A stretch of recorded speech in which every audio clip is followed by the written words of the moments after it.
أعوذ بالله من الشيطان الرجيم بسم الله الرحمن الرحيم.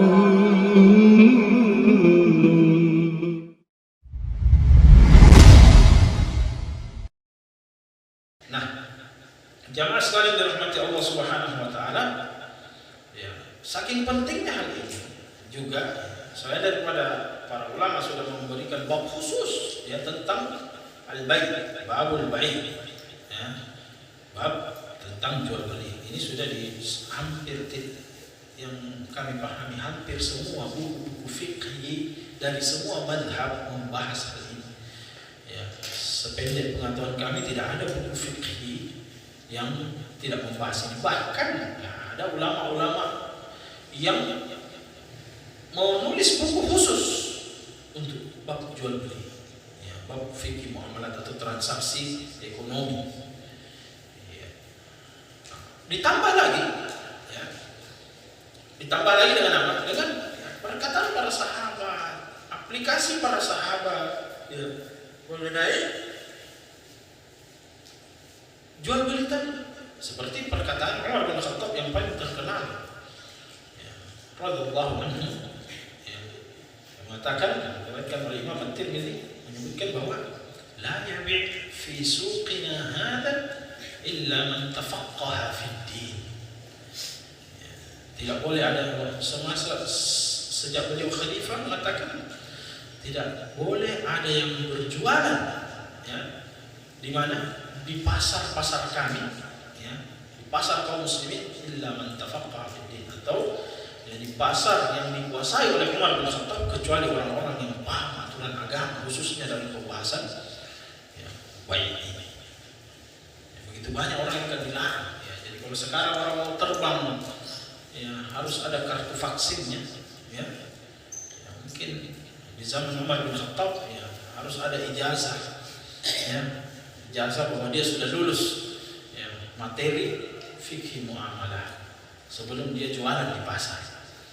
Ya, mungkin itu standar sertifikasinya ya. Kalau sekarang orang jualan kan izin usaha, SIUP dan sebagainya. Mungkin ya, kalau beliau ya salah satu syarat keluar izin usahanya adalah ya, tadi ya, Anda sudah paham aturan-aturan tentang jual beli dalam Islam atau tidak?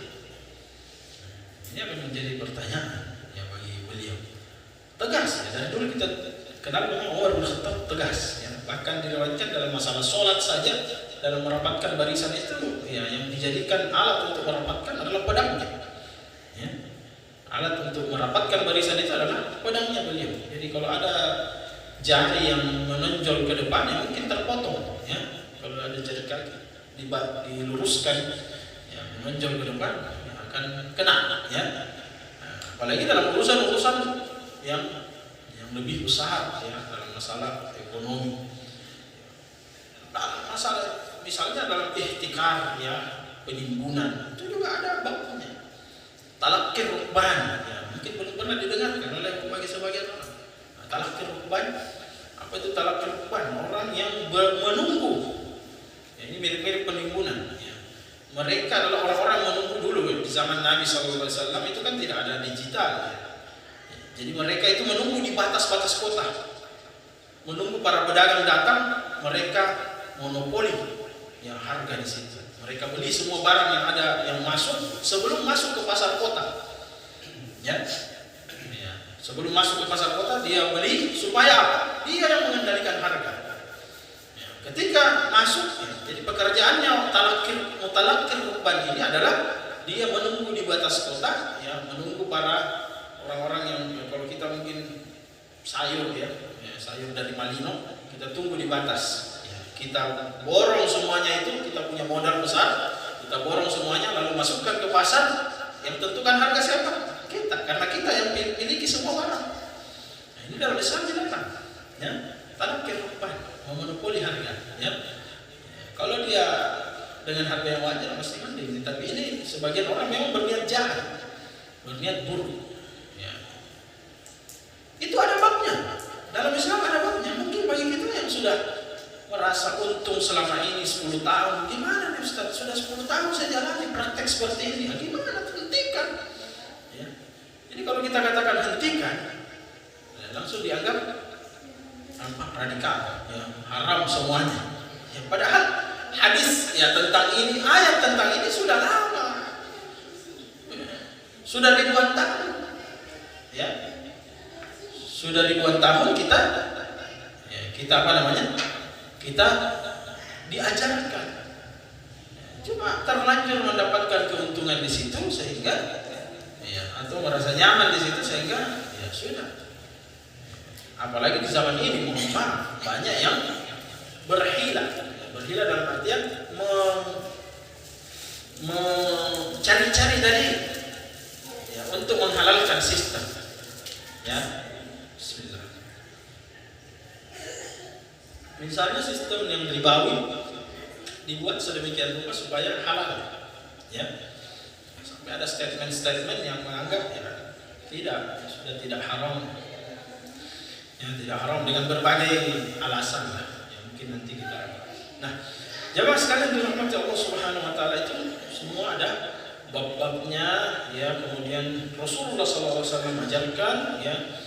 Begitupun ayat-ayat ya, dalam Al-Qur'an menyebutkan banyak ayat mengenai hal ini. Ya, makanya kita mengambil tema ayat-ayat pengusaha atau ayat-ayat jual beli, ayat-ayat ekonomi. Ya. Ada orang yang mengumpulkan apa? Mengumpulkan ya ayat-ayat ya, dengan bab-bab fikih ya. Di antara babnya adalah bab jual beli. Mereka mengumpulkan ayat-ayat tersebut. Nah, inilah yang akan kita angkat di majelis ini ya. Nanti kita lihat bagaimana kelanjutannya. Intinya kita ingin menginformasikan bahwa ya, sebenarnya sudah ada ayat-ayat Al-Quran yang oleh para ulama dikumpulkan ya, yang berkenaan dengan toharoh seperti ini, yang berkenaan dengan haji ini, puasa ini. Di antaranya juga bab jual beli, ayat-ayat yang berkaitan dengan transaksi ekonomi, transaksi bisnis dikumpulkan. Ya, saya belum tahu secara pasti, kira-kira ada 50-an ayat ya, lebih ya, mengenai kurang lebih 50 ayat yang berkaitan dengan ekonomi ini. Ya. Kalau hadis lebih banyak lagi, ya, ada 400-an hadis. Ya, kalau di Sahih Bukhari saja, ya ada 400-an lebih ya, hadis yang berkenaan dengan ya, hadis-hadis atau ayat-ayat tentang ya, transaksi ekonomi. Pertanyaannya, bagi para pengusaha, pernah kita lihat hadis dan ayat tersebut? Ini jadi pertanyaan.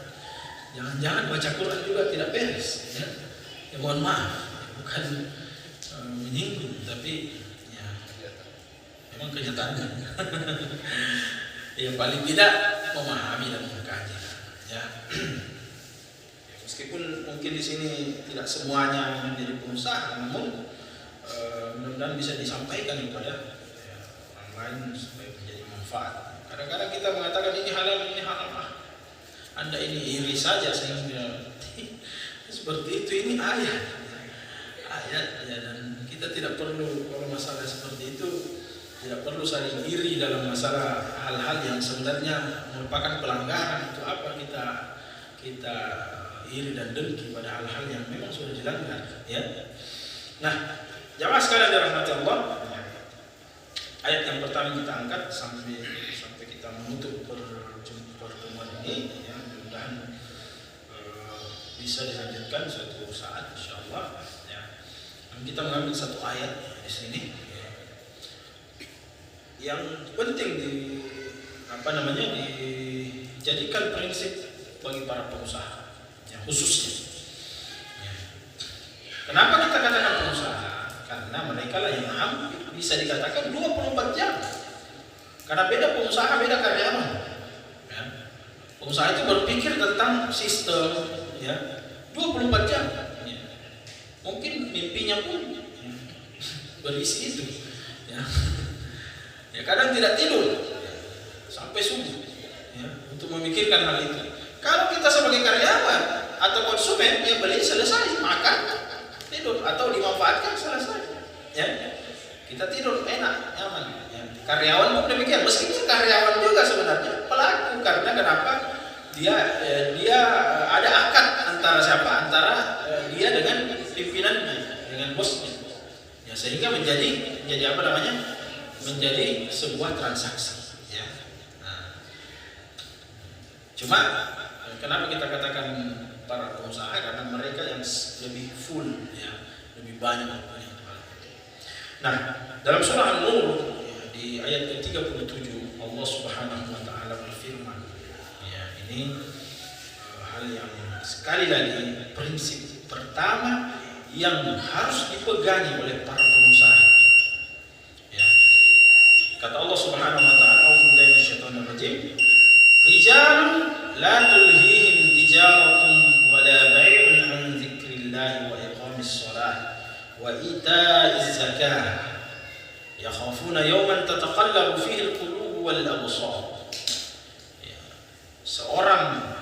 Seseorang disebut di sini rijal karena dia adalah sifat laki-laki, ya. Ya, sifat, ya. Meskipun masuk dalam kategorinya perempuan, ya. Jadi perempuan pebisnis pun masuk, ya. La tulhihim tijaratun wa la bai'un 'an dzikrillah. Yang tidak dilalaikan. Ya. Yang mana, ya, jadi dia adalah orang, ya, yang tidak dilalaikan hubungannya dengan Allah Subhanahu wa taala, ya. Dia tidak dilalaikan oleh apa? Perdagangannya dan jual belinya. Ya. Usahanya dan bisnis dan jual belinya itu tidak membuat mereka lalai an dzikrillah, dari mengingat Allah Subhanahu wa taala. Ya, jadi ini poin, disinilah poin. Kemudian disebutkan wa iqamis shalah wa ita'iz zakah. Ya. Nah, ini prinsip utama sebelum kita masuk ke dunia tersebut, bahwa la tulhihim tijaratun wa la bai'un 'an dzikrillah. Jangan sampai usaha kita, jual beli kita melalaikan kita dari zikrullah.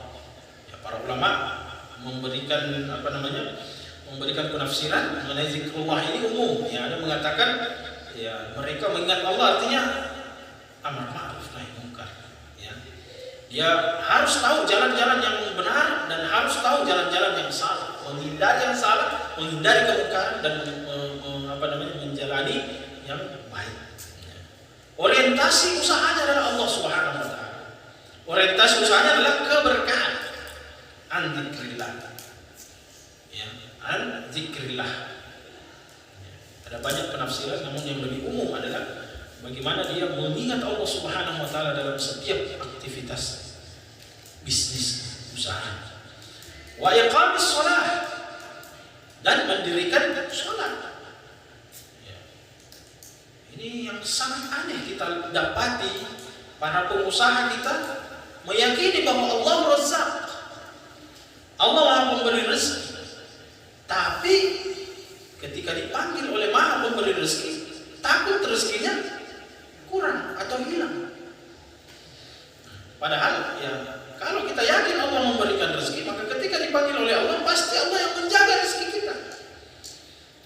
Hanya saja iqamis shalah. Jadi wa iqamis shalah ini sekali lagi para pengusaha kita jangan sampai lalai dari, ya, poin ini. Dan zikrillah, mengingat Allah, wa iqamis shalah, lebih spesifik lagi adalah mendirikan salat.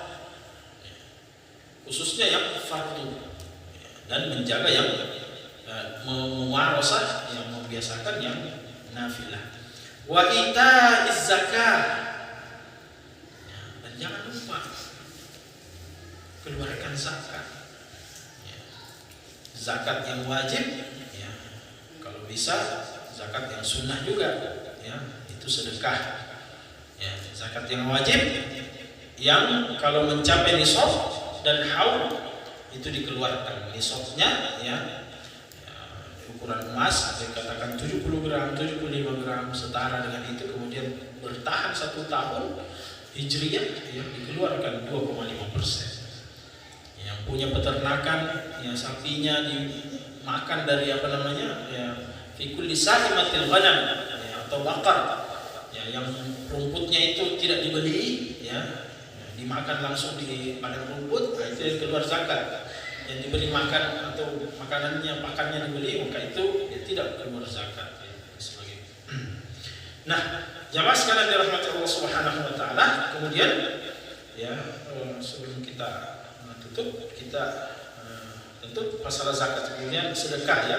Kita juga pahami masalah sedekah itu, ya, sedekah itu ya, kata Nabi SAW, ya, apa namanya, tidak ada orang yang fakir karena sedekah, ya.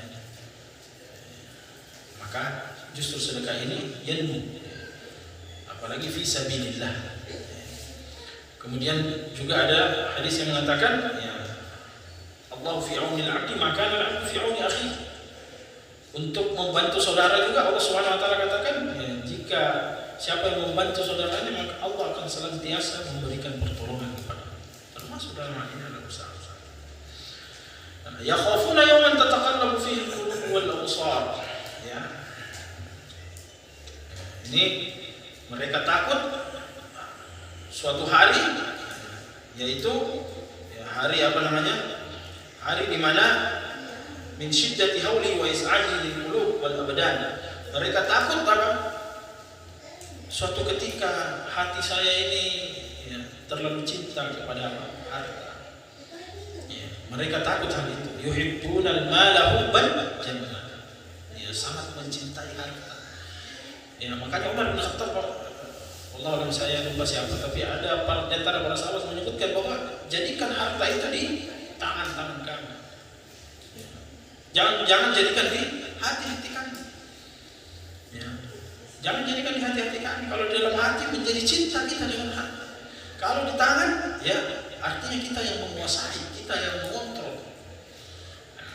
Makanya yakhafuna yawman tataqallabu fihi al-qulub wal absar. Jangan sampai menyilaukan mata, membuat hati kita tertarik kepada dunia.